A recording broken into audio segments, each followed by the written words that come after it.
Xazar xoqonligi va Xorazm. Birinchi qism. Amudaryoning quyi oqimidagi davlat va tarixiy mintaqa bo'lgan Xorazm bilan munosabatlar Xazar davlatining so'nggi yillarida muhim rol o'ynagan. Xorazm O'rta Osiyoning Sharqiy Yevropaga eng yaqin mintaqasi hisoblanadi. Shuning uchun uning hududi Xazarlar davrida Sharqiy Yevropadagi Volga Bulg'ariyasi va qadimgi Rus bilan Osiyo mamlakatlari va islom dunyosi o'rtasidagi eng muhim savdo va diplomatik aloqalar markazi bo'lib xizmat qilgan.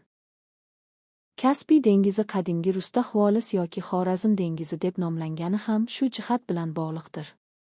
Xazariya poytaxti Itilda xorazmliklarning katta jamoasi yashagan. Ular orasidan Al-Larisiya deb nomlanuvchi yollanma qo'riqchilar armiyasi tuzilgan. Etimologik jihatdan bu so'z qadimgi davrlarda Orol va Transkaspiy dashtlarida yashagan alanlar bilan bog'liq bo'lgan qabilalar jamoasi Aorsi nomiga borib taqaladi. Al-Masudiyning so'zlariga ko'ra, Larisiya Itil aholisining katta qismini tashkil etgan. Aniqrog'i, Larisiya harbiylari sonini 7000 nafar deb hisoblagan. Bundan tashqari, uning ma'lumotlariga ko'ra, xorazmliklarga vazirlik lavozimi ham berilgan. Masalan, Al-Masudiy davrida bunday vazirlardan biri Ahmad ibn Quya ismli xorazmlik bo'lgan. Xazar hukmron elitasi davlatchiligining so'nggi bosqichlarida Xorazmdan islom dinini qabul qilgan.